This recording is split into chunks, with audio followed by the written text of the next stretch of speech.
Muy buenas tardes, Dios les bendiga, hermanos.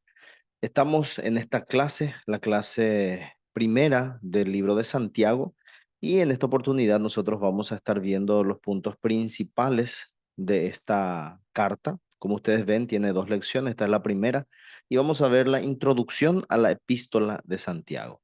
Pero antes vamos a orar, vamos a darle gracias al Señor. Oremos. Padre amado, te damos gracias por este tiempo en el cual podemos disponernos para abrir tu palabra, para meditar en ella, para aprender de ella y específicamente sobre esta carta tan importante que es la carta de Santiago. Ayúdanos, Señor, a aprovechar este tiempo de la mejor manera. Te pido por cada uno de mis hermanos que tú les animes, les fortalezcas y que todo esto sea de provecho para sus vidas. Oramos, Señor, por esto en el nombre de Jesús. Amén y amén. Amén. Yo quiero compartir con ustedes mi pantalla.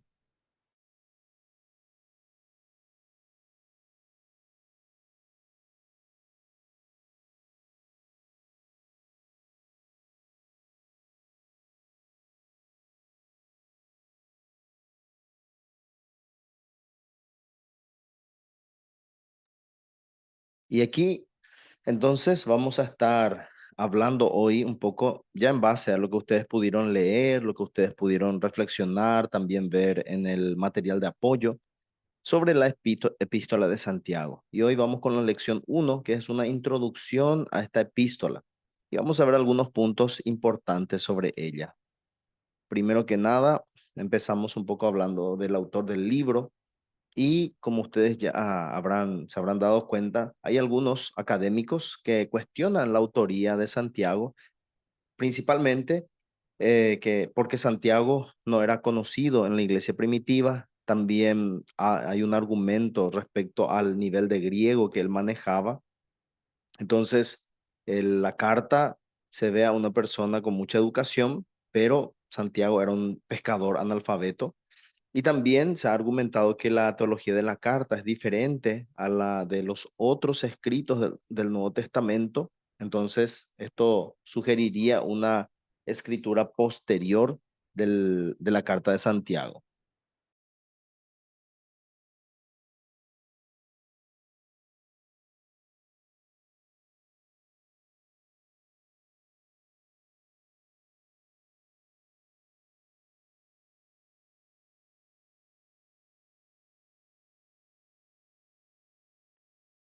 Pero también en la parte tradicional, es decir, la perspectiva tradicional que se maneja de que el hermano de Jesús escribió este libro, es más convincente por los siguientes motivos. Primero, que la carta claramente identifica al autor, que se llama a sí mismo Santiago, como el autor. Así también la simplicidad de esa identificación como el autor, perdón, es en ese comienzo de la carta, hace entender de que era alguien conocido para la gente que estaba recibiendo esa carta. Y también esa conexión familiar, al ser Santiago medio hermano de Jesús, puede explicar muchas similitudes entre la epístola de Santiago y las enseñanzas que nuestro Señor Jesucristo dio en su evangelio. Por lo tanto, tradicionalmente se cree que sí, Santiago es el autor de estas cartas, el medio hermano de nuestro Señor Jesús. Los destinatarios. Esto en cuanto a la introducción de la carta, habla sobre las 12 tribus dispersas, lo que sugiere que esa audiencia original era judía. Podemos decir que los destinatarios, todos ellos eran judíos. Santiago usa palabras, por ejemplo, como sinagoga para describir las reuniones de la audiencia. Entonces, eran judíos seguidores de nuestro Señor Jesús. También Santiago habla de Abraham como nuestro padre en 2:21.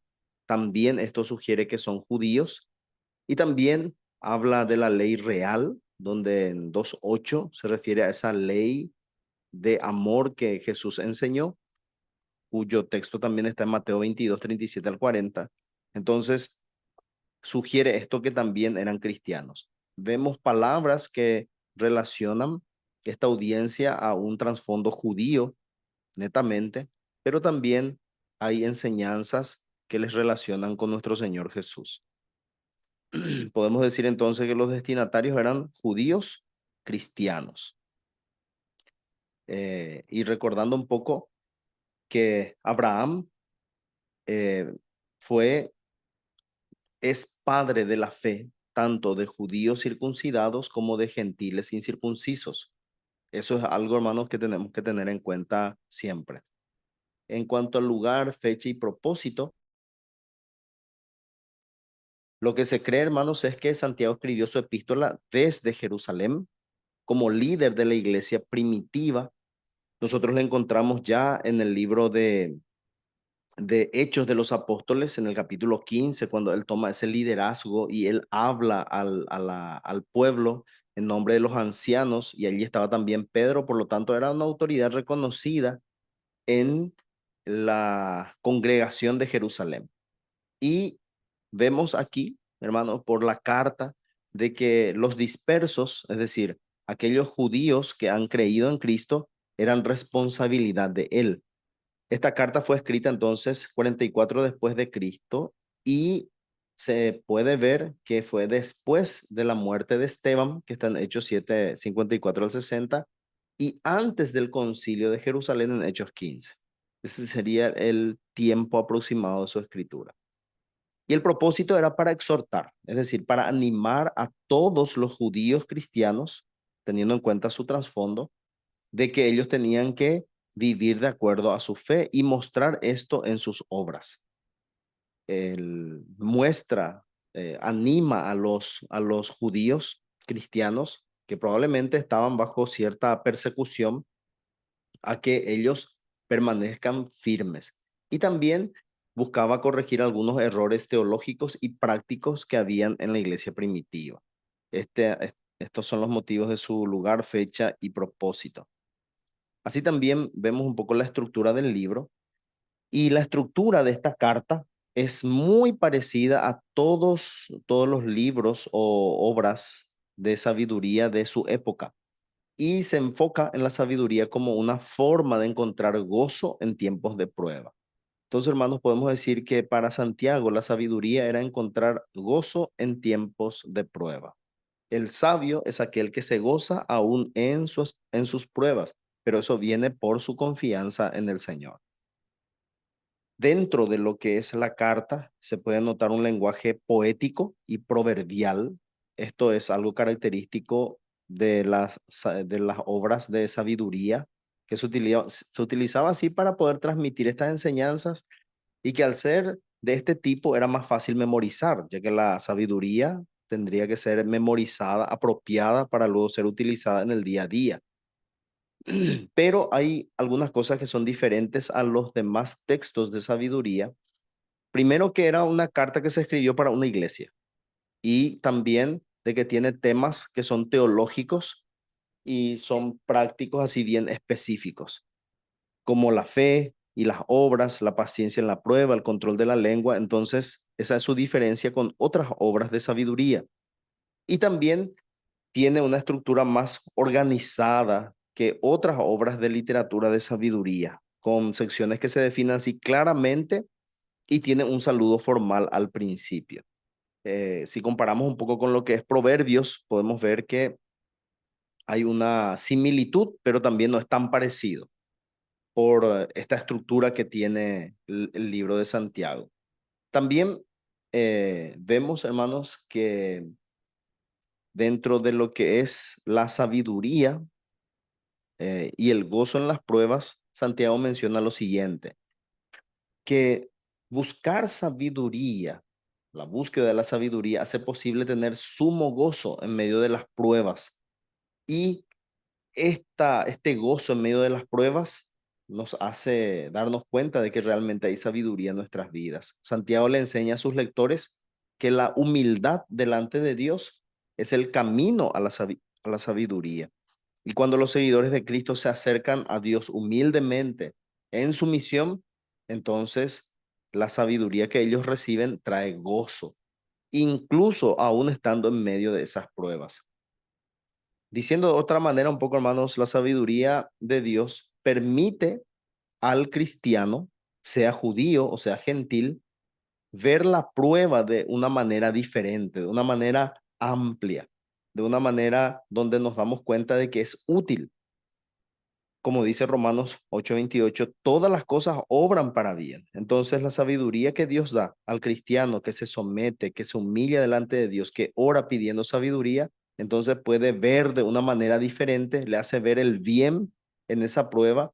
Entonces por eso es que puede perseverar con paciencia y alegría, sabiendo que Dios está trabajando en, en nosotros y a través de nosotros por medio de esas pruebas.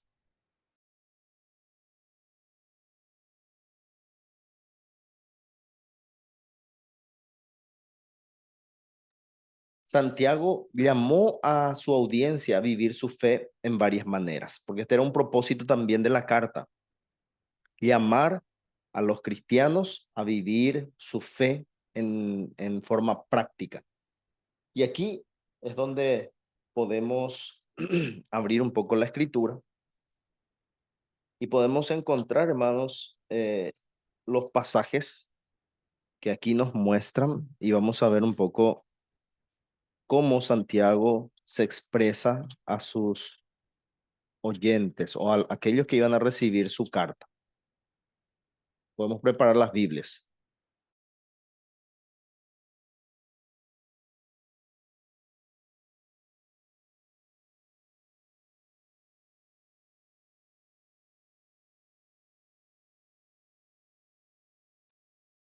Aquí tenemos, hermanos, entonces en 1:22, por ejemplo, él dice, pero sed hacedores de la palabra y no tan solamente oidores, engañándoos a vosotros mismos. Lo primero que tenemos que hacer para vivir nuestra fe es no solamente escuchar la palabra de Dios, sino también disponernos a obedecer y hacer. También vivimos nuestra fe cuando cuidamos de los que necesitan. En el 1:27 dice, la religión pura y sin mácula delante de Dios el Padre es esta, visitar a los huérfanos y a las viudas en sus tribulaciones y guardarse sin mancha del mundo. Entonces, hermanos, oír y obedecer, cuidar a los necesitados, controlar nuestra lengua, eso también forma parte de nuestra vida cristiana. En el 1:19 y 20 dice, por esto, mis amados hermanos, todo hombre sea pronto para oír, tardo para hablar, tardo para irarse, porque la ira del hombre no obra la justicia de Dios. Hay una exhortación de cuidarnos, de escuchar más y hablar menos, especialmente cuando estamos enojados. Y luego el discurso que da sobre la lengua. Y aquí, hermanos, habla de esa necesidad de que nosotros controlemos nuestra lengua. Aquí él empieza a tomar en más detalle lo que empieza en 1:19-20, explaya esto, y un cristiano que pone en práctica su fe, entonces obedece, oye y obedece la palabra de Dios, cuida de los necesitados y controla su lengua. Pero también dice que poner en práctica nuestra fe es ser humildes. Santiago enfatiza la importancia de esa humildad delante de Dios. 4:6 dice, pero él da mayor gracia. Por eso dice, no resiste, Dios resiste a los soberbios y da gracia a los humildes. Entonces, habla de ese sometimiento a Dios, someternos a Dios humildemente porque Él es Dios. Y por último, hace esa analogía entre fe y obras. Significa, hermanos, que las obras prueban nuestra fe. No es que uno se salva por fe, se salva por obras, perdón. Más fe, no, sino que él enfatiza de que uno que dice tener fe lo demuestra por medio de sus obras. Y esto en el 2:14 dice, hermanos míos, ¿de qué aprovechará si alguno dice que tiene fe y no tiene obras? ¿Podrá la fe salvarle? No porque las obras salvan, sino que las obras demuestran la fe que uno tiene.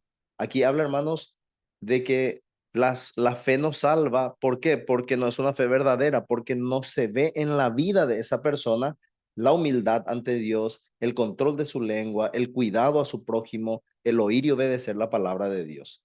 porque la fe obra estas cosas. La fe tiene que verse de esta manera en la vida del cristiano. Entonces, a eso está relacionando Santiago. Así también va tratando otros puntos, por ejemplo, como la paz. ¿Cuál es el remedio para la paz de acuerdo a la escritura de Santiago? Entonces, ahí había, hermanos, en medio de esa comunidad, había disputas y peleas entre los miembros. Entonces, él identifica que hay deseos egoístas, que hay falta de humildad y que por esto es que hay peleas entre los miembros de la iglesia. Entonces, ¿cuál es el remedio para encontrar la paz? Someterse a Dios, acercarse a Él, humillarse delante de Él. Y solamente cuando somos humildes delante de Dios es que se pueden poner fin a todas esas peleas y puede haber paz unos con otros. Así también otro remedio para la paz habla de que cuando los pensamientos del mundo conducen nuestras prácticas, entonces, hermanos, hay desorden y hay maldad. Pero cuando la sabiduría de Dios guía la vida de los hermanos, entonces es que hay paz y hay fruto de justicia. Pero la sabiduría mundana, ¿y cuál es la sabiduría mundana? Perdón, él relaciona esta sabiduría mundana con la envidia, el egoísmo, el desorden.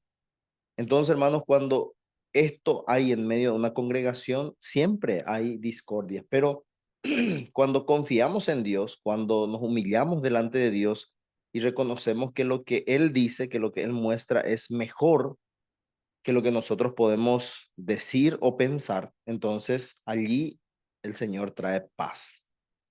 También otro remedio para la paz que menciona aquí es evitar la discriminación y el favoritismo. Habían miembros dentro de esa comunidad cristiana que mostraba favoritismo hacia los ricos y discriminaba a los pobres. Santiago entonces les anima a amar al prójimo como a todos por igual. ¿Para qué? Para que no haya esta desigualdad, para que no haya esta, eh, por decir, esta, eh, este favoritismo, ¿verdad? Aquí habla en el capítulo 2 sobre la parcialidad. Entonces, esto era el problema de que algunos eran parciales y esto traía problemas. Entonces, cuando se evita esto, es donde hay paz.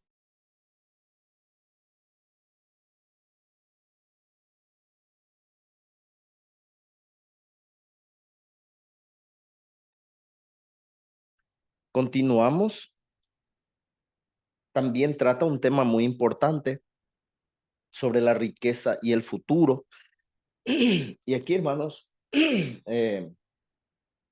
busca poner eh, en la mente de sus lectores la, lo necio que es pensar que las riquezas y el futuro pueden quitarnos la necesidad de Dios.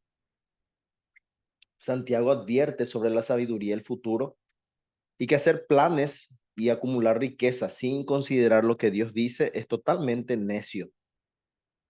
Y recuerda que la vida pasa y que nosotros no sabemos lo que nos depara el futuro. En el 4:13 dice, no os gloriéis del día de mañana. Nadie tiene control total sobre su vida. Y esto entonces recuerda a los que estaban, los que iban a leer esta carta y los que leyeron. Y en vez de confiar en su propia sabiduría y hacer planes sin considerar lo que Dios quiere, entonces les insta a someterse a Dios y a confiar en Dios para gobernar sus vidas. Además, les recuerda que aquellos que acumulan riquezas y lo hacen haciendo sufrir a otros o no dando a otros lo que le corresponde, van a tener consecuencias en sus vidas. Y que la riqueza al final termina y los que hacen de esta manera van a ser juzgados por su injusticia. Lo que anima a Santiago es que en lugar de acumular esas riquezas, sean generosos con los necesitados y confíen en el Señor para proveer para sus necesidades. También trata el tema de acercarse a Dios por sabiduría. Santiago anima a las personas a acercarse a Dios y esto pidiendo sabiduría en tres tiempos muy importantes. Primero, cuando pasamos por pruebas y sufrimiento.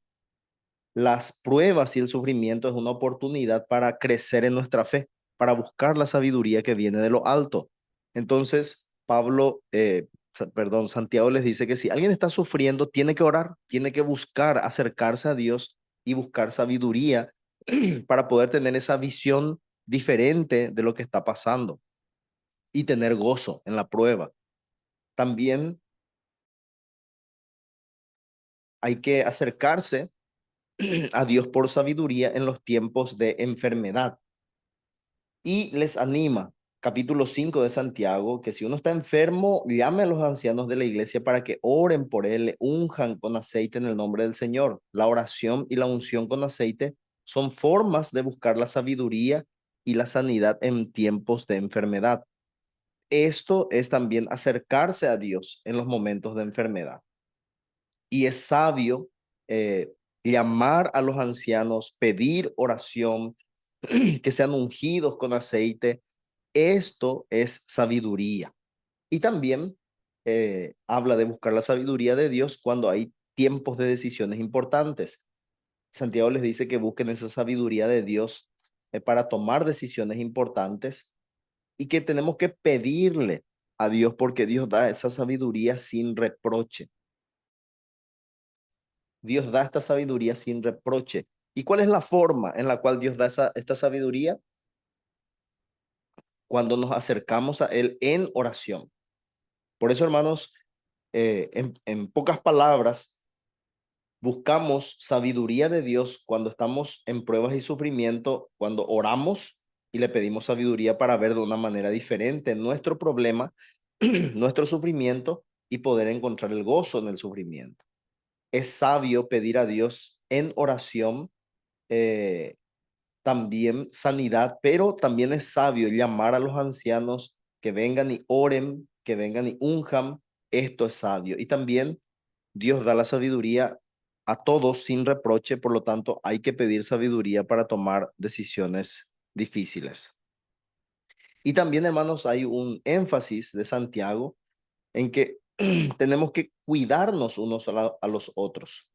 Es decir, tenemos que velar por nuestros hermanos unos a otros y traer de vuelta a aquellos que se han apartado.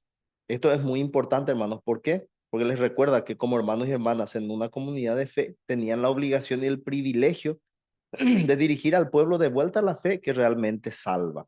Santiago entonces insta a sus lectores a cuidarse mutuamente y ayudarse unos a otros para mantenerse en la verdad de la fe. Así entonces, hermanos, Santiago habla a los a su audiencia, a estos judíos que estaban en la dispersión, que eran judíos creyentes, recordando estas cosas, viendo, hermanos, que hay que ser humildes delante de Dios, hay que acercarse a Dios en oración, hay que pedir sabiduría, que solo Dios da gozo en medio de las pruebas. No tenemos que ser parciales, no tenemos que preferir a unos sobre otros hermanos y que tenemos que cuidarnos unos a otros, cuidar mucho nuestra lengua, escuchar la palabra y hacer la palabra. Son cosas muy importantes de nuestra vida práctica como cristianos. De esta manera, hermanos, entonces vemos esta primera parte de lo que es el libro de Santiago. Cualquier consulta, cualquier duda que ustedes tengan sobre esta lección, pueden escribir en el grupo y luego yo en la siguiente lección, que ya voy a estar en vivo con todos ustedes, allí vamos a poder terminar, responder a las preguntas y así terminamos a lo que es el libro de Santiago. De mi parte es todo. Que Dios les bendiga, hermanos. Bendiciones.